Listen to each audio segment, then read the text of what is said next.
Bem, eu, antes de mais nada, queria agradecer muitíssimo, né,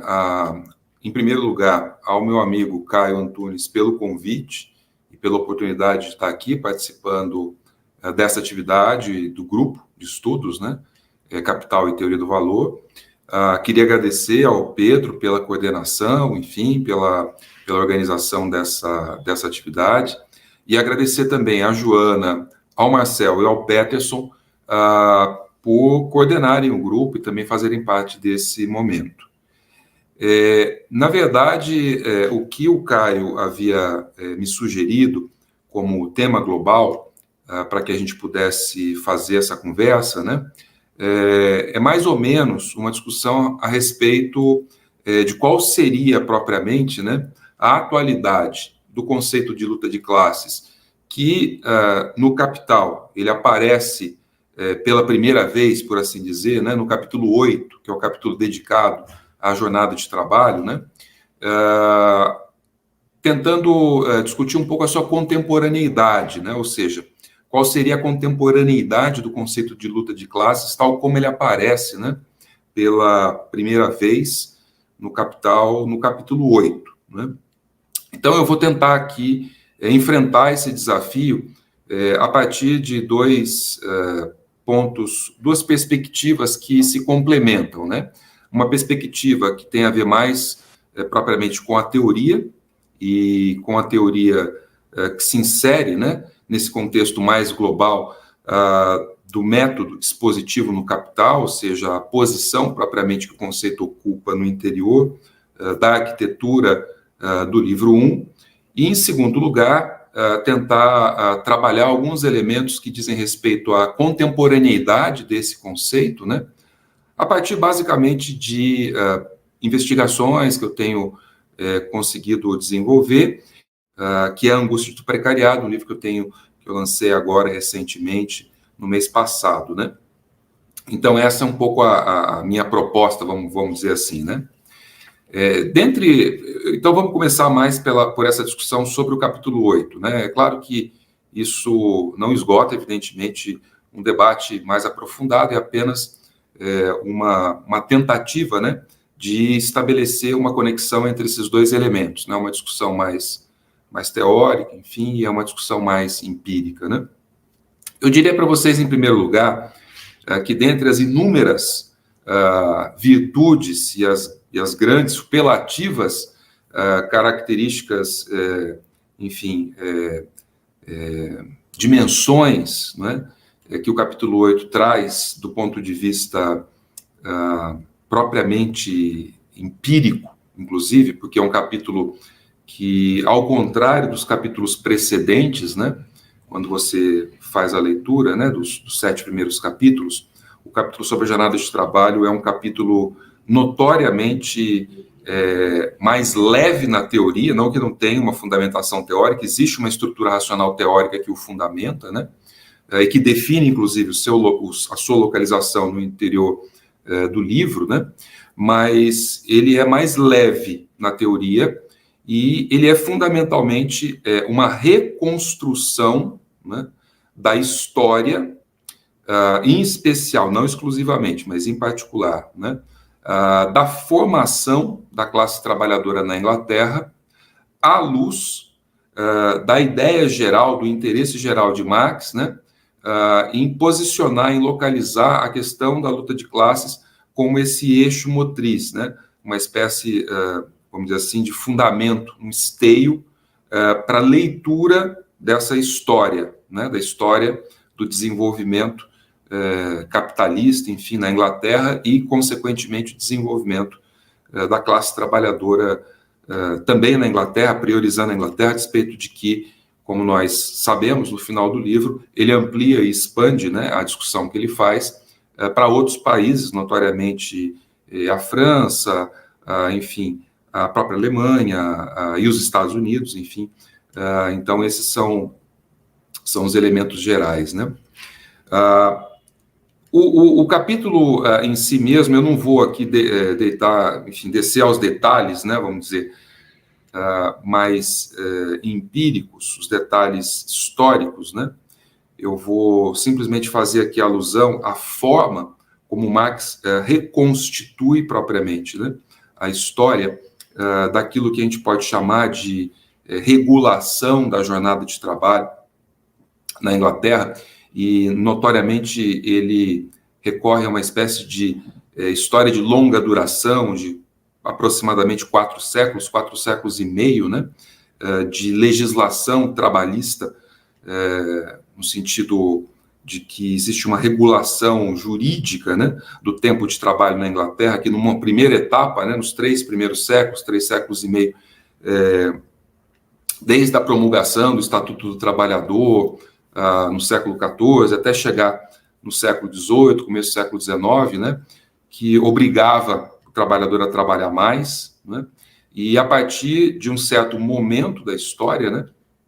e esse momento ele é definido fundamentalmente pela questão da luta de classes, né, a regulação, ou seja, o aparato jurídico-político, as leis, etc., que definem os limites da jornada de trabalho, passam a ser mais restritivos, né? Ao invés de ampliar o período, né, o tempo de trabalho no interior do dia, né, que o trabalhador precisa trabalhar, ele restringe, né, passa a restringir.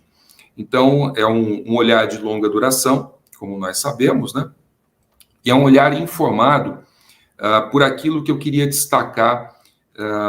a respeito do fundamento racional, teórico, né, dessa reconstrução de uma história de 4 séculos e meio, do desenvolvimento da formação, né, do capitalismo na Inglaterra até o advento, né, da formação da classe trabalhadora inglesa, né, tal como Marx a percebe ali, enfim, no final do século XVIII, começo do século XIX, né, até a primeira metade do século XIX, melhor dizendo. E qual é esse fundamento, né? Esse fundamento, eu começaria dizendo o seguinte, que tem a ver basicamente com uma teoria do tempo social presente no Capital. E isso é algo muito interessante, muito importante, porque, a rigor, né, o Marx vai tentar aprender e reconstruir essa história, tendo em vista a luta entre agentes, entre atores, né, entre sujeitos e classes sociais, em torno da questão do controle do tempo do trabalho alheio, né? Então, quando a gente pensa, por exemplo, na jornada de trabalho, e a dimensão teórica se expressa nesse momento, né, o Marx vai dizer, olha, a jornada de trabalho, e uma rápida observação, né, para a economia política, de uma maneira em geral, do tempo de Marx, mas também, posteriormente, para a economia, para a teoria econômica, posterior à sua época, a teoria neoclássica, ou mesmo atualmente, enfim, a questão do tempo de trabalho não é uma questão propriamente, ou seja, não se dá valor a isso, né? O trabalho é uma variável qualquer que é considerada como sendo algo dado, né? Ou seja, algo fixo, uma espécie de variável, digamos assim, pouco importante, vamos dizer, que entra no conjunto de outras variáveis para modelização da análise econômica, né? E quando nós sabemos que, observando a história, em especial a história do capitalismo, né, o tempo de trabalho é algo muito central na vida de todos nós, né? Você pode não ser nos modelos econômicos, macroeconômicos, mas é muito ou microeconômicos, né? Mas é muito importante na vida das pessoas, né? Afinal de contas, é exatamente a duração do trabalho, né, que define, por exemplo, o tempo que nós temos de férias, enfim, ou o tempo que nós temos de trabalhar para nos aposentar, né? A gente acabou de passar por uma outra, né, reforma da Previdência recentemente, né, que diminuiu direitos e obriga os trabalhadores no Brasil, em especial os trabalhadores mais pobres, a trabalhar mais tempo, né? Define também, por exemplo, o tempo de descanso ao longo da semana, enfim, o descanso semanal remunerado, define o tempo que nós passamos, né, nas nossas atividades cotidianas e, fundamentalmente, comprime, né, o nosso tempo de trabalho livre, né? Ou seja, o tempo de trabalho em que nós podemos nos dedicar às nossas comunidades, às nossas famílias, aos nossos interesses privados, enfim, é sempre muito constrangido e ameaçado por aquilo que eu costumo chamar de colonização do tempo livre pelo tempo de trabalho, né? Então, isso tudo é muito importante para as pessoas, né? A despeito de não ser, aparentemente, um objeto de reflexão da própria teoria econômica, né? Não era na época do Marx, ou não era uma questão central na época do Marx, e muito menos para a teoria atual, né? Mas, para Marx, existia uma questão fundamental aí, e é por isso que a fundamentação teórica da luta de classes passa exatamente pela definição daquilo que é a relação entre, né, duas temporalidades distintas, né, e a luta que se estabelece entre essas duas temporalidades, né. Inclusive a própria, vamos dizer assim, a própria diferenciação que ele faz entre a teoria do valor de um lado, né, e o valor da força de trabalho do outro é central para a gente pensar isso. Ele vai dizer, olha, numa jornada de trabalho, grosso modo, a gente pode dividir em duas partes, dois períodos de tempo. É claro que eles estão misturados, né? Mas que analiticamente nós precisamos diferenciar dois períodos de tempo, né? O primeiro período, vamos colocar assim, é aquilo que ele chama de tempo de trabalho socialmente necessário à produção, e nós acrescentaríamos a reprodução da mercadoria força de trabalho, que é aquele tempo de trabalho que o trabalhador trabalha para reproduzir a si próprio, a si, a sua família, enfim, no agregado, né, para reproduzir a classe trabalhadora. É claro que a gente está falando num nível de determinação ainda muito primeiro, né, e depois isso vai se desenvolver de forma mais completa, né, conforme o raciocínio do Marx ele se desenvolve ao longo do livro, né? Mas nessa primeira formulação, a gente pode dizer que é o tempo de trabalho no qual o trabalhador, no interior do qual o trabalhador ele trabalha para reproduzir a si próprio e a sua família, enfim. Ou seja, reproduzir-se como uma unidade de trabalho, né? Ou seja, aquilo que o Marx chama de força de trabalho. E a força de trabalho, ela é definida por um valor, né? É um valor que eu gostaria, assim, de ilustrar como sendo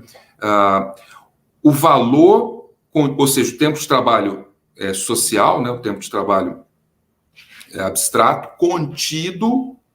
no conjunto das chamadas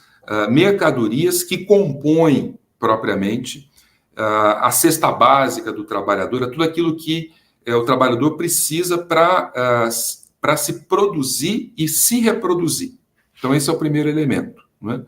É claro que nós sabemos que isso vai mudar posteriormente, ou seja, no Capital, ou seja, quando o Marx desenvolve mais plenamente o seu raciocínio, né, a gente sabe que a luta de classes, ela regula a temporalidade social que a classe trabalhadora ela consegue reter da renda nacional que ela própria produz para si. Mas nesse nível de abstração, a gente pode tentar simplificar um pouco o raciocínio a partir dessa ideia geral de que é o tempo de trabalho abstrato, né, contido nas mercadorias que propriamente garantem a reprodução imediata do trabalhador e sua família, né?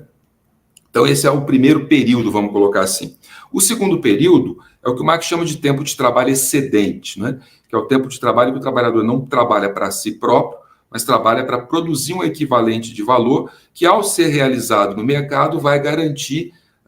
o lucro do capitalista, enfim, o mais valor, né? É claro que a gente sabe que o mais valor não é igual ao lucro, mas, de qualquer maneira, só para simplificar um pouco, que vai garantir o mais valor para o capitalista, né? O trabalhador trabalha não para si, mas trabalha para outro, né? Para um outro, né? Ou seja, o próprio capitalista, o proprietário de capital, né? Então, essa diferenciação, ela é fundamental, por quê? Porque quando o Marx está definindo a ideia geral de luta de classes, ele a organiza não em torno de um conjunto definido, por exemplo, de mercadorias, produtos, ou um conjunto definido, sei lá eu, de leis, ou de metas, ou de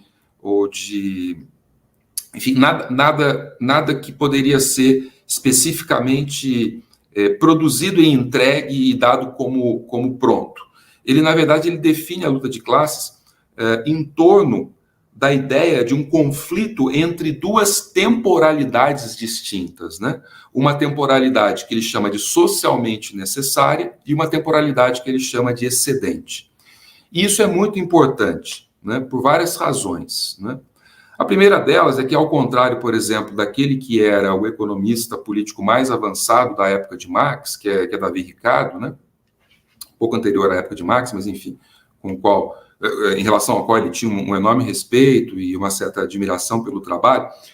o Ricardo dizia que o valor, né, o valor era definido pelo trabalho, mas o trabalho, por sua vez, era definido pelo tempo incorporado, né, à mercadoria. Então, era um tempo que era um tempo físico, né? O tempo de trabalho é medido em horas, enfim, e não se entrava propriamente numa discussão a propósito da qualidade desse tempo de trabalho, né? Então, o Marx ele introduz aquilo que alguns, assim, desavisados podem considerar uma questão semântica ou menor, né? Que é a ideia de socialmente necessário. E por que isso é importante? Porque Marx está dizendo que a determinação do valor, tanto da força de trabalho, quanto do conjunto das mercadorias que circulam numa sociedade capitalista, não é feito pelo tempo de trabalho incorporado, ou seja, o tempo de trabalho concreto, né? Ele é feito pelo tempo de trabalho socialmente necessário à produção e reprodução da mercadoria força de trabalho vis-à-vis as demais mercadorias, né? Isso significa, entre outras coisas, né, que o tempo de trabalho que define o valor, em especial o valor da força de trabalho, né, que é a principal mercadoria da sociedade capitalista, né, uma das duas únicas mercadorias especiais de uma sociedade capitalista, a outra é o dinheiro, né, mas de qualquer forma,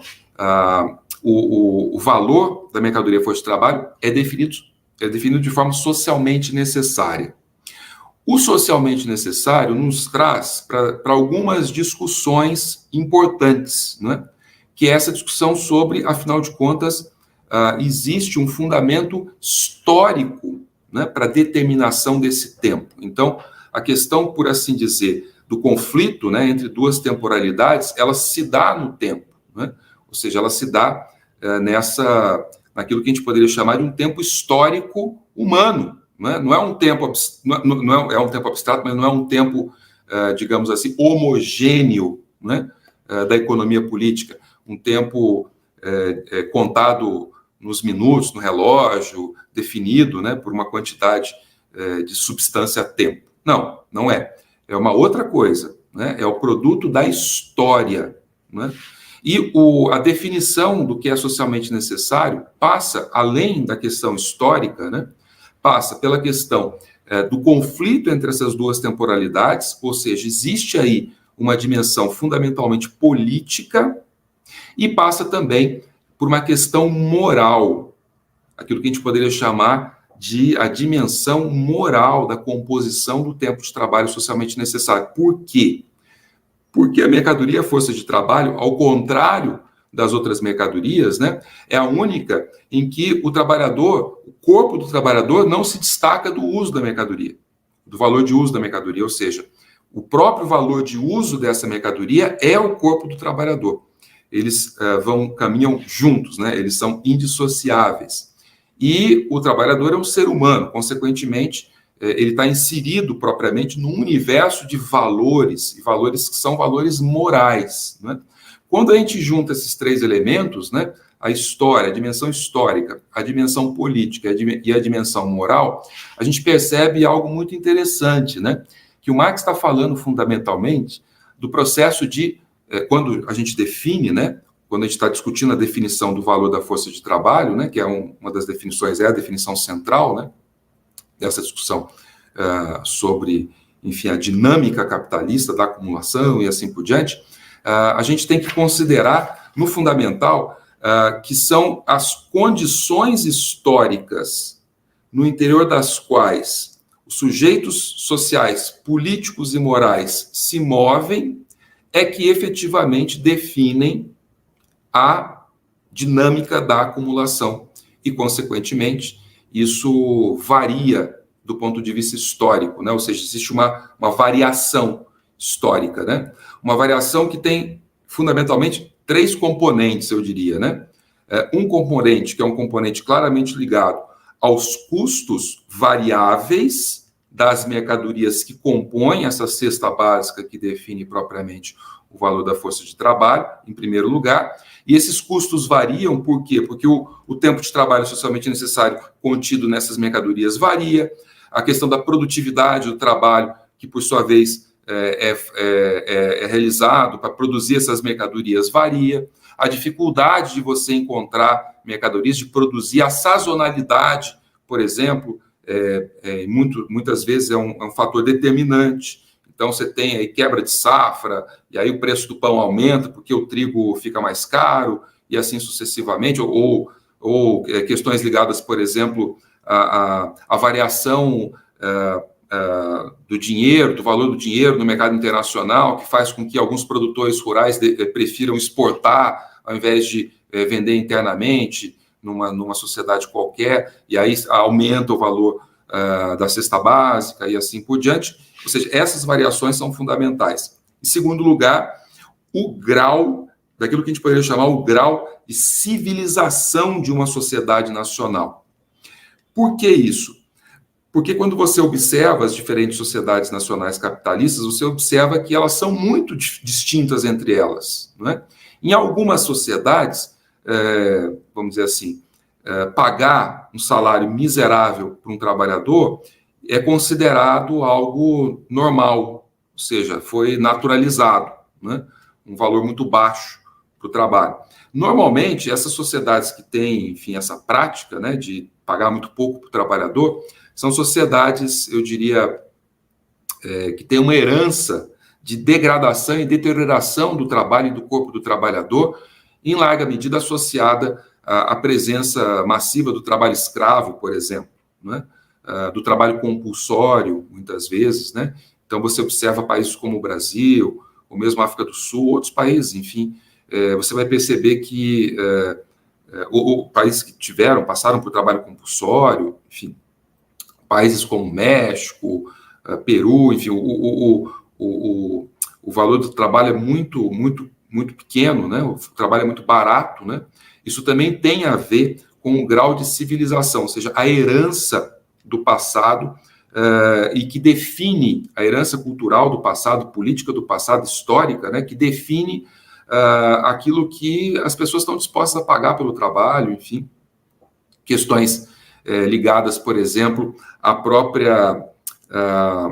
processo de proletarização, à trajetória de proletarização das classes trabalhadoras desses países. Tudo isso define aquilo que a gente pode chamar de grau de civilização, né, de uma sociedade nacional. E é claro que isso é histórico, isso muda bastante, né? Então, por exemplo, eu diria para vocês que no caso brasileiro, o grau de civilização após a ditadura militar, com a redemocratização, com a conquista, né, popular, por exemplo, do SUS, ou de outros direitos, né, sociais, ligados à Previdência e assim por diante, aumentou o nosso patamar civilizatório e fez com que não fosse mais aceitas certas práticas trabalhistas ligadas, por exemplo, vamos dizer assim, ao trabalho degradado. Hoje em dia nós nos escandalizamos com muita razão, né, com todas essas situações de trabalho escravo que a gente tem observado mais recentemente no país, né, e o próprio ato de nos escandalizarmos com isso tem a ver com essa recomposição do patamar civilizatório, né, dessa sociedade que olha agora para um cidadão que trabalha não mais como um mero instrumento, né, mas ele é também um sujeito, né, dotado de direitos, etc., e que deve ser tratado com dignidade, em especial nos locais de trabalho, no ambiente de trabalho, e que deve ser reconhecido, a sua dignidade deve ser reconhecida de forma global, de forma geral, pela sociedade, de uma maneira em geral. Isso tudo tem a ver com a civilização de uma sociedade. E isso define, por exemplo, o quanto da renda nacional, né, vai ser captada, né, vai ser retida pela classe trabalhadora. Então, países que você percebe, por exemplo, países com uma história, né, de estado social de direitos, democrática, etc., etc., a participação da renda nacional da classe trabalhadora é muito maior, né? Então, você pega, sei lá, o quanto da renda nacional é detida pela classe trabalhadora na Suécia, na Noruega, na Dinamarca, ou mesmo na França, na Alemanha, você vai perceber que é uma parcela muito maior proporcionalmente, né, do que em países com níveis maiores de desigualdade social, ou mesmo níveis pornográficos, né, de desigualdade social, como ainda, infelizmente, é o caso do Brasil. E as condições históricas, e finalmente, as condições históricas definidas pela luta de classes. Como eu disse para vocês, que são as vitórias ou as derrotas históricas da classe trabalhadora no seu processo de fazer-se, né, no seu processo, vamos dizer assim, de luta contra a exploração, contra a opressão, contra a expoliação capitalista, é que efetivamente desenha, por assim dizer, a linha, né, que separa, enfim, aquilo que o trabalhador, o tempo de trabalho, né, no agregado que o trabalhador trabalha para si, o tempo de trabalho que ele trabalha para o capitalista de forma gratuita, né? Então, essas são as variáveis históricas, né? E eu gostaria de destacar dois outros aspectos, né, que tem a ver com essa ideia do tempo de trabalho socialmente necessário e que diz respeito à questão da produção e da reprodução da força de trabalho. O Marx, ele, quando define esse conceito, né, ele define o conceito de produção da classe trabalhadora, ou seja, produção da força de trabalho como base para a gente pensar a produção da classe trabalhadora, né? A classe trabalhadora produzindo-se, né? E esse é um elemento chave, né? Por quê? Porque o Marx diz, olha, a classe trabalhadora que produz a si própria, né, produz os meios de subsistência que garantem a sua reprodução e se reproduz também, garante a sua reprodução, ou seja, a questão da produção e da reprodução da classe são centrais para que a gente pense, né, a qual é o foco do capítulo 8, né? E o foco do capítulo 8 é basicamente a luta pelo controle do tempo de trabalho alheio, e essa luta é permanente no capitalismo. Ela pode ser mais explícita ou menos explícita, mais latente ou menos latente, mas ela, no final, ela é permanente, ela é constante. Não há capitalismo sem haver essa luta propriamente em torno, né, de quem controla o tempo de trabalho ali, o quanto desse tempo de trabalho ali ele é retido pelos proprietários de dinheiro, enfim, aquilo que depois o Marx vai chamar, enfim, de taxa de exploração da classe e por assim afora, né? Então, quando a gente pensa em luta de classe, a gente tem que pensar, no capítulo 8, a gente tem que pensar em três dimensões, né? A dimensão histórica, a dimensão política e a dimensão moral, né? E isso tudo nos remete aos processos históricos de formação da classe, ou seja, as trajetórias nacionais de proletarização, e que foram o seu modelo, e eu digo sempre que é um modelo, mas não vamos dizer assim, não é uma receita de bolo, né? É um modelo que o Marx nos oferta no capítulo 8, tendo por base a história da classe trabalhadora inglesa. Mas isso não quer dizer que necessariamente todas as classes trabalhadoras nacionais de todos os países capitalistas precisam necessariamente passar por essas etapas, ou seja, como se fosse uma receita de bolo. Não é, né? É um modelo de análise, o que orienta, porém não substitui a própria análise, né? E um modelo focado nisso que a gente pode chamar de luta de classes, de produção e de reprodução da força de trabalho, né? O que eu queria destacar dessa discussão histórica, né, tem a ver com um elemento que muitas vezes aqueles leitores mais apressados do Marx não dão muita atenção, mas que me parece importante, é que no capítulo 8, né, assim como ele já havia feito, diga-se de passagem, no 18 Brumário de Luiz Bonaparte, o Marx tem uma análise histórica muito refinada daquilo que a gente pode chamar de formação de coalizões policlassistas, né? Então, como nós sabemos, o capítulo 8 é essa história, como eu disse no início, de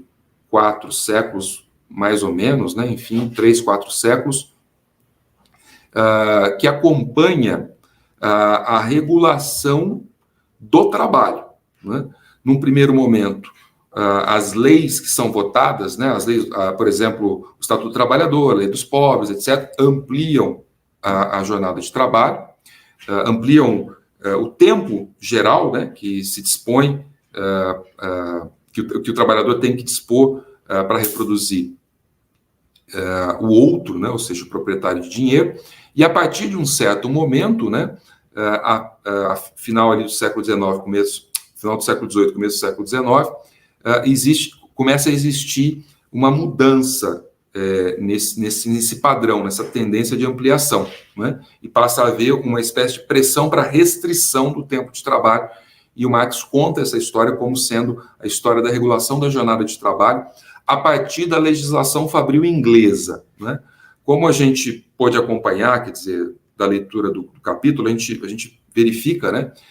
que o Marx está se referindo à lei de 1833, a de 44, a de 47, a de 48 e, finalmente, a lei fabril de 50. São leis que foram sendo promulgadas a partir de uma dinâmica de formação de coalizões de classe que envolviam diferentes atores, né, diferentes sujeitos políticos, inclusive, né? Tudo começa ali em 1819, né, quando há um processo, por assim dizer, de reforma, né, o Reform Act, da representação política na Inglaterra, né? A burguesia, apesar de ser propriamente uma classe muito rica, está se desenvolvendo muito rapidamente naquele período, ainda não tem o controle político do parlamento, e ela luta, né, por ampliar a sua influência política, que era basicamente toda ela concentrada, monopolizada pela aristocracia fundiária, né? E para isso, né, para que possa haver esse projeto de reforma política, a burguesia faz algumas promessas à classe trabalhadora, que também crescia, né? À luz ali do desenvolvimento da indústria, também a classe trabalhadora se ampliava nesse período, né? E uma das promessas que foram feitas, né, para essa classe trabalhadora apoiar o movimento reformista da burguesia foi exatamente a promulgação de uma legislação fabril que, de alguma forma, contivesse o tempo de trabalho das crianças, né? E isso acabou se transformando na lei de 1833, que não foi uma lei efetiva, né? Porque não tinha aquilo que na Inglaterra se chama de enforcement, né? Quer dizer, o conjunto de instrumentos propriamente políticos, jurídico-políticos, para obrigar os capitalistas a cumprirem a lei, né? Isso não aconteceu, os trabalhadores se desencantaram, ficaram muito frustrados com isso, né? Dizendo que, chamaram inclusive esse período de a grande traição, né? Ou seja, a burguesia os traiu, e ao mesmo tempo você teve um alinhamento de setores conservadores no interior do Estado, né? Setores formados aí pela aristocracia fundiária Tory, né? Que estavam muito descontentes com a promulgação das Corn Laws, né? Ou seja, as leis que liberavam a importação de cereais, né? E que ameaçava a sua renda fundiária, né? Ela vivia da renda da terra, né? Como a aristocracia fundiária vivia da renda da terra, e o preço, né, do trigo era um dos componentes essenciais dessa renda, né? Então, a aristocracia fundiária, ela acaba encampando esse projeto de fazer com que as leis trabalhistas, até para dar o troco na burguesia, fossem efetivamente cumpridas, né? É claro que ela tinha um interesse maior do que simplesmente se vingar da burguesia, que era propriamente o problema, vamos dizer assim, geopolítico, de você ter uma nação imperialista em expansão, né, que era a Inglaterra naquele período, mas cujo exército era formado por pessoas muito frágeis. A gente sabe que o exército, na época, recrutava, né, os seus soldados das camadas populares, né, e o capitalismo, a exploração capitalista estava prejudicando muito, porque as pessoas ficavam muito frágeis, ficavam muito fracas, etc. E isso aí ameaçava o poderio militar inglês, né, expandindo-se para a África, para a Índia, e assim sucessivamente, né? Isso fez com que a aristocracia fundiária tivesse interesse em conter essa exploração, até como um recurso aí para garantir propriamente recrutas mais saudáveis, né, para o exército inglês, né, em expansão. Encontrar mais gente capaz de servir o exército de maneira, enfim, a contento, né, de forma produtiva e coisa do estilo. E esse interesse, né, fez com que a aristocracia fundiária, que era a elite do exército, formava a elite do exército, diga-se de passagem, né, apoiasse a contenção. Em 1844 você tem, né, uma lei mais forte, né, que é uma lei que regula o trabalho das crianças das crianças a partir de 11 anos até os 17, né, trabalho dos crianças e jovens, né, e também regula o trabalho das mulheres, né. E o Marx ele vai mostrar que, vamos dizer assim, essa legislação ela é muito contestada, por assim dizer, pelos proprietários, pelos capitalistas, né, que fazem de tudo para driblar essa legislação, fazem de tudo para, enfim, bombardear, vamos dizer assim, subverter, não cumprir essa legislação. E em 1848 eles acabam conseguindo uma vitória, os proprietários, os capitalistas, uma vitória contra a lei Fabril, né, a legislação Fabril inglesa, contra a regulação do trabalho das crianças e das mulheres, né, porque há vamos dizer assim, uma ampliação das revoltas nacionais, né, a Primavera dos Povos e as classes proprietárias, fundiárias, capitalistas, de uma maneira geral, ficam muito amedrontadas, ficam muito preocupadas com essa agitação enfim, das classes subalternas na Europa como um todo, e isso faz com que elas se voltem contra os interesses da classe trabalhadora. E nesse momento, né, ou seja, de suspensão da legislação Fabril em 48, né, tendo em vista os desdobramentos políticos, desse medo dos proprietários vis-à-vis a ação das classes operárias, né, isso faz com que os próprios trabalhadores eles emerjam como uma força política independente, a partir das suas próprias forças, né, ou seja, é um pouco a história do cartismo da década de 40, né, quando as lideranças cartistas foram presas no final da década, a classe trabalhadora ela explode em revoltas, né, greves, manifestações públicas e assim sucessivamente. E em 1850 ela conquista,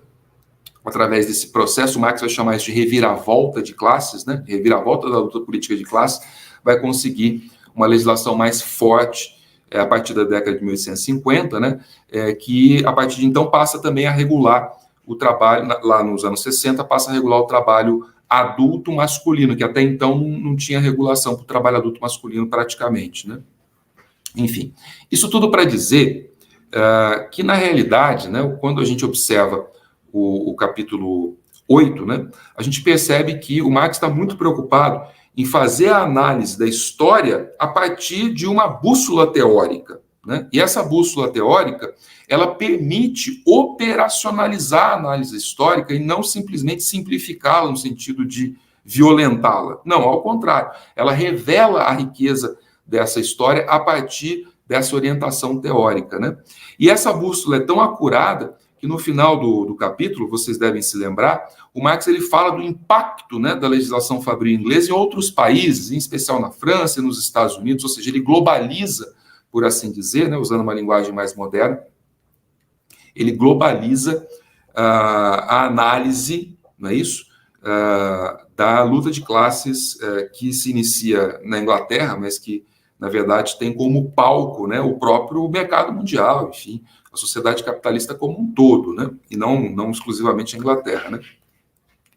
E é um pouco esse o padrão de análise que eu gostaria de destacar aqui nesse primeiro momento. Eu sei que eu estou falando muito, então eu vou passar muito rapidamente para a segunda parte, vou falar, acho que eu tenho mais 15 minutinhos, para dizer o seguinte, do ponto de vista daquilo que a gente poderia chamar de análise dos processos nacionais de proletarização, de transformação, né, da classe trabalhadora, à luz dessa inspiração que vem fundamentalmente do capítulo 8, né, ou seja, dessa teoria do tempo social, enfim, vertebrada em torno, né, da questão do tempo socialmente necessário à produção e reprodução da força de trabalho, né, eu diria para vocês que hoje em dia, né, e inclusive apoiando-se, né, na inspiração do final do capítulo, da análise da globalização, né, dessas trajetórias nacionais, existe todo o desenvolvimento, eu digo, contemporaneamente, né, de uns 30 a 40 anos para cá, contemporaneamente existe todo um desenvolvimento de um campo de estudos, né, que é o chamado campo de estudos do trabalho global,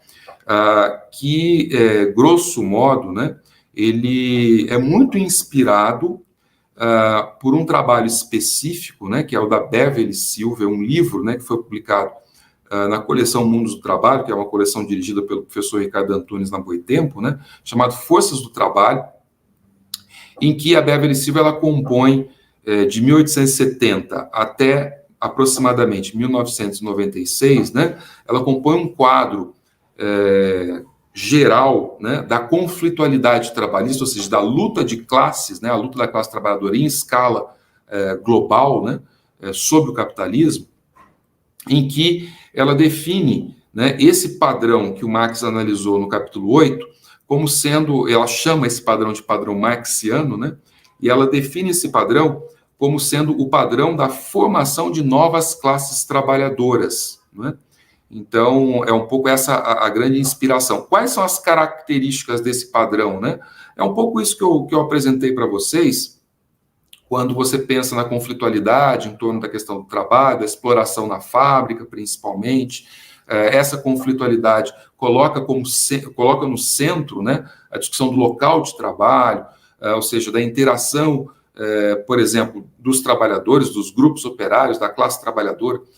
com as empresas, com os sistemas de produção, com as máquinas e assim sucessivamente, coloca num primeiro plano esse conflito capital-trabalho, né, o conflito capital-trabalho, em torno da definição dos salários, em torno da definição das condições de trabalho, da jornada de trabalho, assim sucessivamente. E esse padrão também, ele tem algumas características, ou seja, normalmente esses processos de formação de classe apresentam tendências mais ofensivas, ou seja, de conquista de direitos. Então, quando você olha, por exemplo, o Marx falando da legislação fabril inglesa, você percebe nitidamente que direitos estão sendo conquistados a duras penas, com toda aquela complexidade histórica que eu tentei aqui, muito sumariamente, indicar para vocês.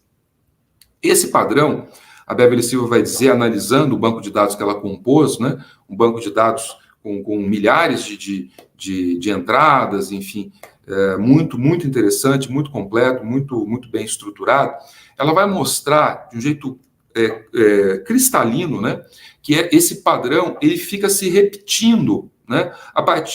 acompanhando, por assim dizer, um pouco a tese dela, né, para onde vai o capital, o conflito capital-trabalho vai atrás, né, esse padrão fica se repetindo em diferentes contextos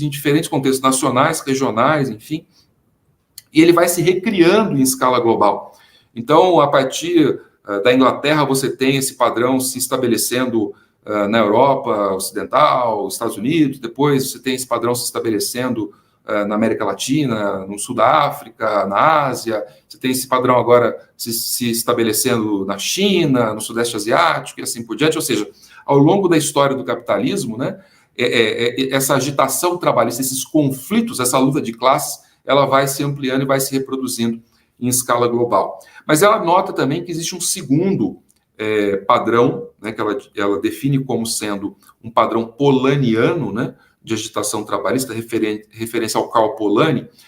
que tem características distintas do padrão marxiano. Por quê? Porque, em geral, ela identifica como sendo conflitos cujo centro, né, gravita em torno, cujo centro, né, consiste na classe trabalhadora, são conflitos trabalhistas que não têm tanto a ver com a relação capital-trabalho dentro da fábrica ou em torno da fábrica, toda a questão do salário, da conquista de direitos e assim por diante, mas tem a ver com o padrão de desindustrialização, de abandono do capital de algumas regiões outrora industrializadas, né, que já passaram por esses conflitos que eu estou me referindo aqui, e que tem muito a ver com essa perda propriamente de direitos trabalhistas, de direitos sociais, essa perda de renda nacional, ou seja, um tipo de conflito trabalhista não tanto ligado à formação da classe, mas mais ligado fundamentalmente àquilo que a gente pode chamar de desmanche, de desmantelamento, né? Não tanto o fazer-se, mas o desfazer-se das classes trabalhadoras outrora, né? Muito ativas e assim por diante. Então, por exemplo, são conflitos trabalhistas que não são orientados por sindicatos, ou tendem a ser não orientados por sindicatos, e tendem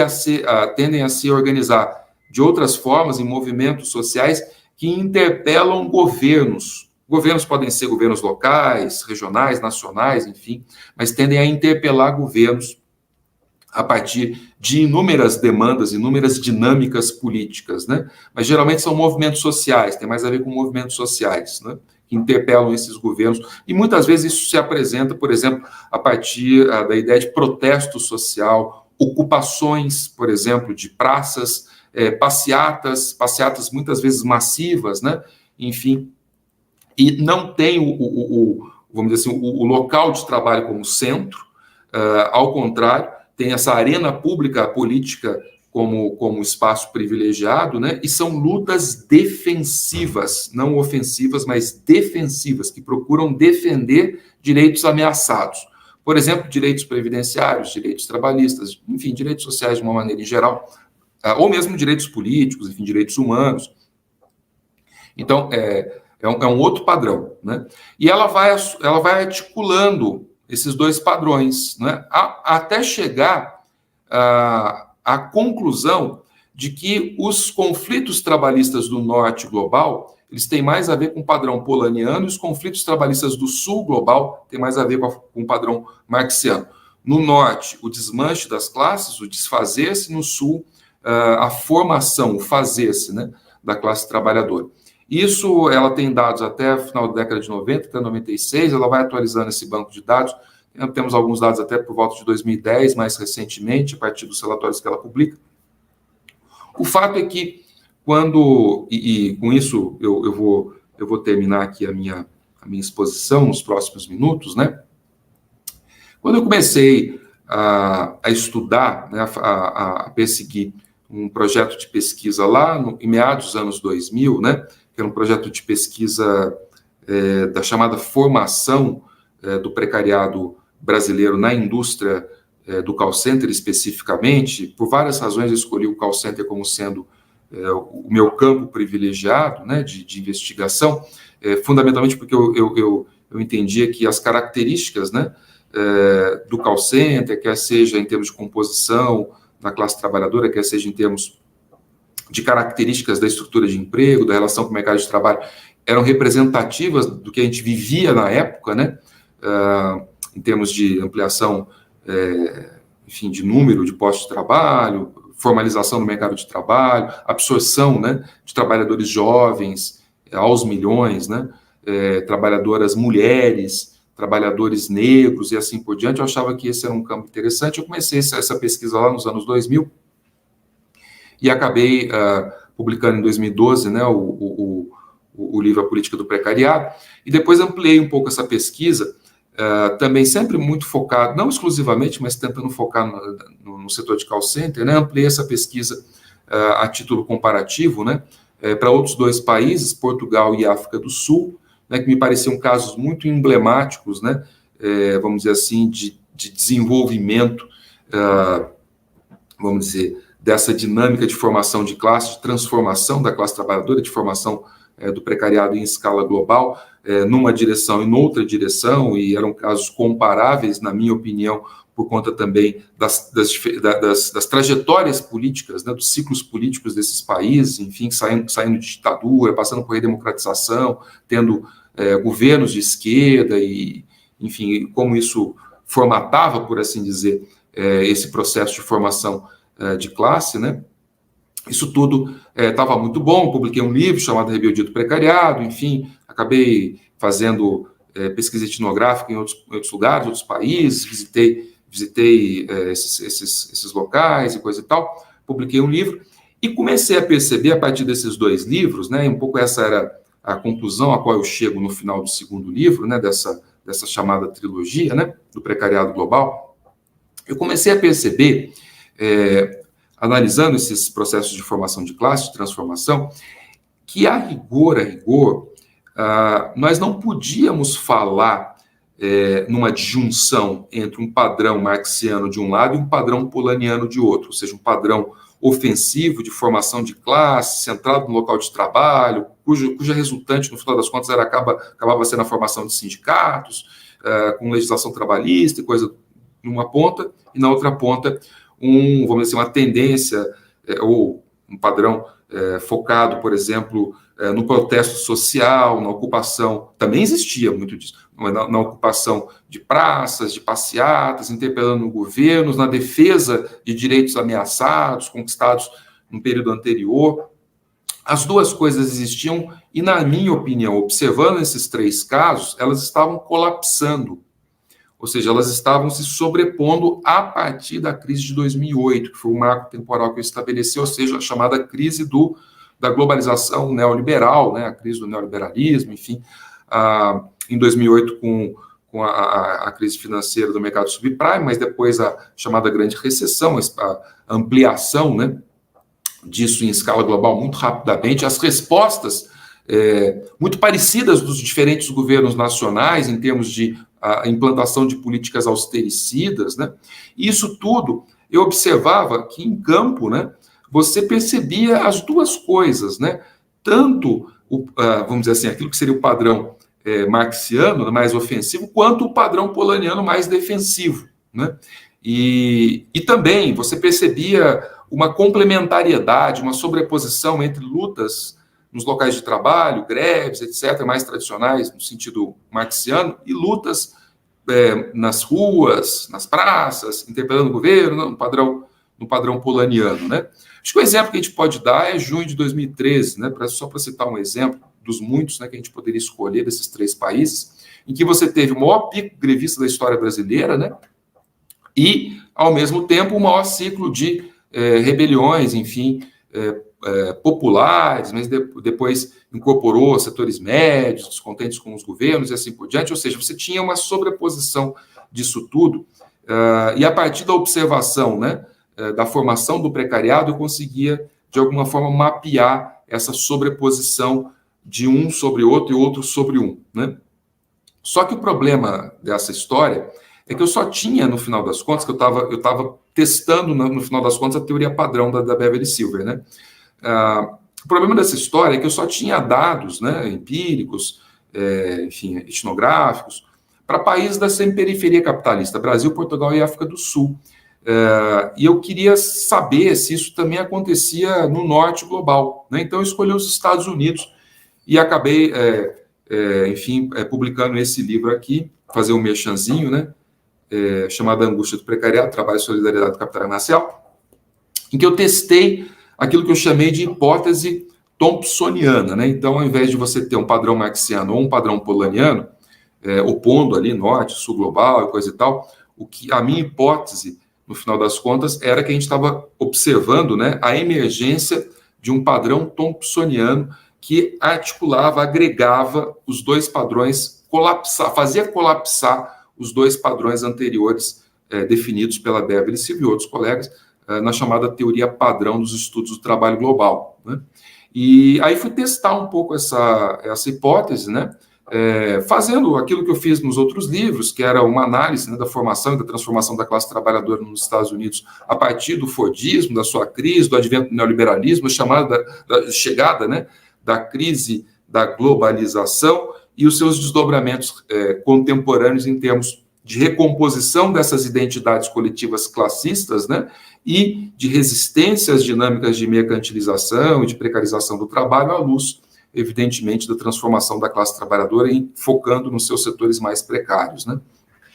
E eu acabei focando nisso, né. A primeira parte do livro é uma análise do Fordismo nos Estados Unidos, mas a partir da perspectiva, né, dos grupos subalternos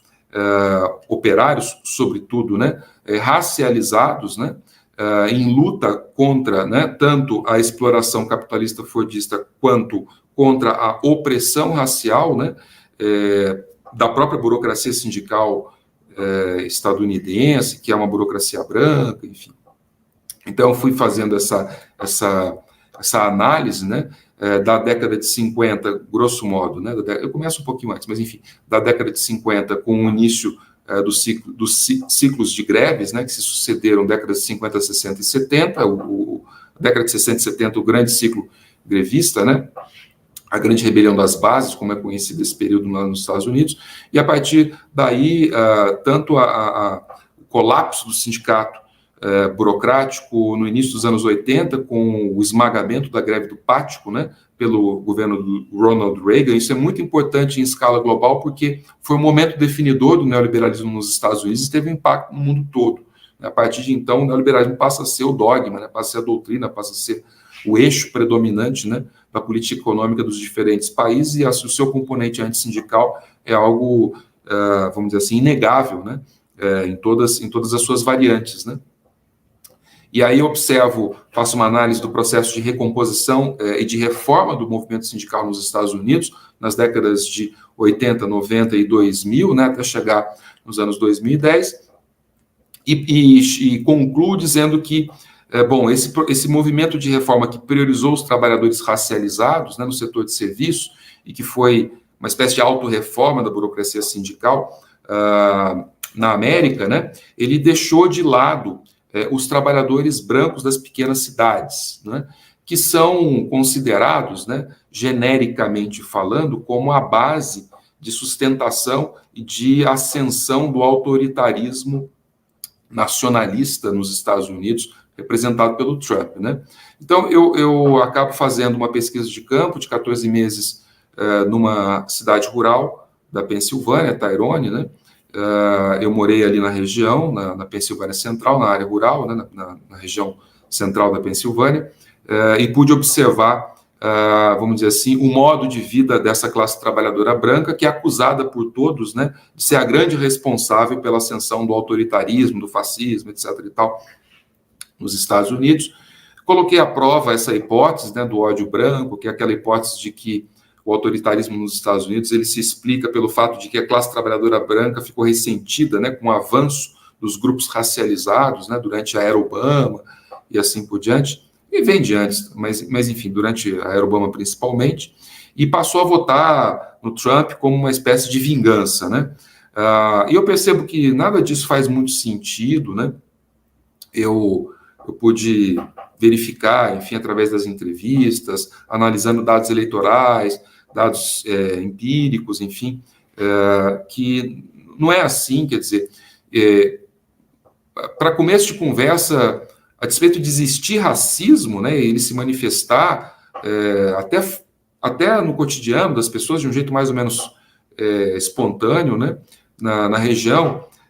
não é um racismo que está organizado, está estruturado, não cria organizações, não discrimina sistematicamente, não desenvolve organizações supremacistas, não se manifesta publicamente, enfim. É um racismo muito difuso e um racismo muito estranho, porque muitas vezes o que se observa é uma simpatia pelos trabalhadores latinos, né, da parte dos proprietários de terra, dos pequenos fazendeiros, que diziam para mim, né, olha, sem os trabalhadores latinos eu não consigo tocar o meu negócio, eu não posso existir, porque é eles que fazem um trabalho duro, por exemplo, da limpeza do confinamento de gado aqui na minha fazenda, e eu só consigo pagar $5 para ele, eu não vou conseguir pagar $5 para ninguém, $5 a hora, né? Eu não consigo pagar $5 ninguém para o trabalhador nacional. É uma região formada basicamente por trabalhadores brancos. Tyrone, por exemplo, 98 e poucos por cento de trabalhador branco, né, trabalhador de origem, né, escocesa e irlandesa, né, Scotch-Irish, né. E o que eu pude perceber na região também, e que me chamou muita atenção, né, foi para uma anomalia, né, porque todo mundo dizia que eram trabalhadores racistas, e quando vê, assim, explode na região, na cidade de Tyrone, um movimento, né, chamado Black Lives Matter Tyrone, ou seja, um movimento em defesa das vidas negras, que foram os maiores protestos públicos da história da cidade desde os anos 30 com as greves dos ferroviários. E eu achei aquilo muito surpreendente, fui atrás, enfim, entrevistar as pessoas, conversar e tentar entender esse fenômeno, essa anomalia sociológica que contradizia a narrativa padrão, né? E descobri que tem uma juventude muito precarizada, sem perspectivas, né? É um pouco a ideia da angústia que eu procuro explorar no livro, né? Que efetivamente criou propriamente uma visão mais solidária com relação aos grupos racializados, em especial às condições de subsistência, né, de produção e de reprodução, né, das comunidades onde vivem os trabalhadores negros, né, por conta da aproximação das condições gerais de reprodução entre as duas comunidades, né, a comunidade de trabalhador branco e a comunidade de trabalhador negro, né. Trabalho precário, depois a gente pode conversar mais sobre isso, eu não tenho condição de detalhar isso agora, mas há uma combinação, uma crise social que combina, né, crise econômica derivada lá da crise de 2008, crise de saúde pública, né, com a epidemia de opioides, depois de heroína, depois de fentanil, enfim, vitimando essas famílias, né, a crise, evidentemente, do coronavírus, né, a crise pandêmica, que fechou os negócios e ameaçou a subsistência dessas pessoas que trabalham no setor de serviços, em bares, restaurantes, ou então no setor de manutenção de prédios, parques e coisa e tal, que viajam pela região atrás de trabalho, e depois foi barbaramente castigada pela inflação dos preços, né, dos combustíveis principalmente, que atinge esses setores muito drasticamente, porque eles dependem do carro para circular pela região, à procura de pequenos serviços, né, em diferentes cidades. Então, isso tudo, na minha opinião, aumentou exponencialmente o sentimento de alienação desses trabalhadores pobres, né, que os afasta, por exemplo, da discussão política propriamente. A votação em Tyrone é bem menor do que a média da Pensilvânia e bem menor do que a média nacional. Mas aqueles que votam acabam votando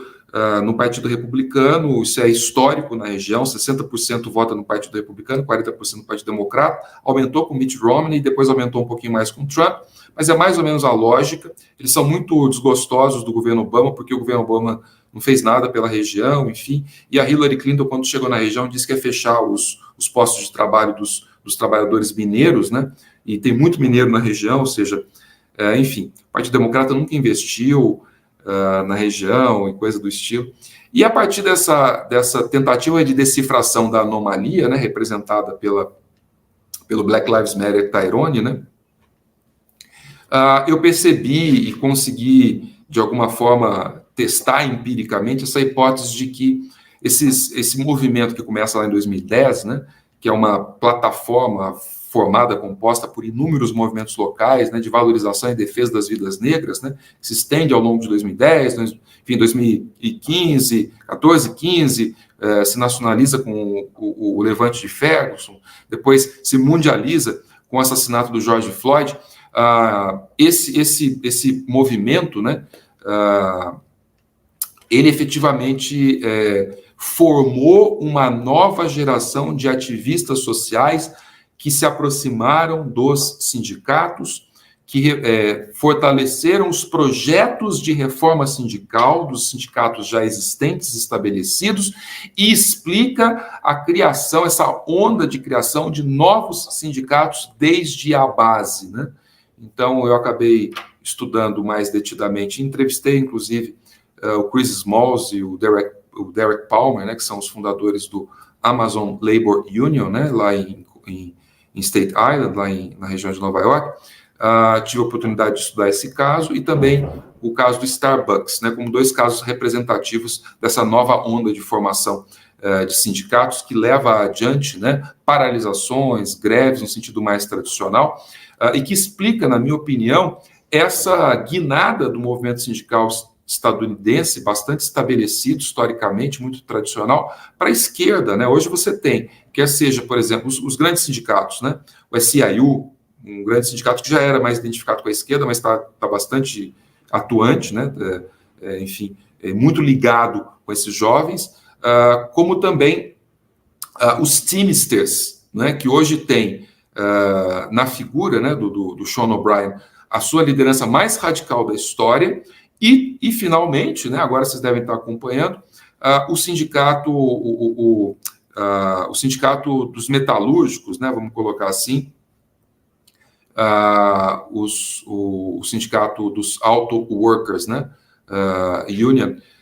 liderado pelo Sean Fein, né, são dois Seans, né, o que também mostra um pouco a influência irlandesa, mas enfim, o Sean Fein, que também é a liderança mais radical da história do United Auto Workers, do sindicato dos metalúrgicos, né, da indústria de montagem de carros, né. Enfim, isso tudo para dizer que me parece, né, no final das contas, que essa ideia de sobreposição entre esses protestos, né, em defesa de direitos de um lado e protestos ligados e greves mais tradicionais, ou dinâmica de formação de sindicatos no sentido mais tradicional, por outro, né, ela também está presente e vertebrando, por assim dizer, essa transformação, esse refazer da classe trabalhadora americana, o que, grosso modo falando, né, acaba me garantindo um patamar mais sólido para dizer que, de fato, parece que a gente está vendo em escala global, desde 2008, a emergência de um novo padrão de agitação trabalhista, que redefine, em larga medida, a teoria padrão e, ao mesmo tempo, permite a gente refletir sobre essas dinâmicas contemporâneas, quer seja de crise da democracia, quer seja de emergência de lutas sociais em escala nacional e em escala global. Bom, é isso. Obrigado.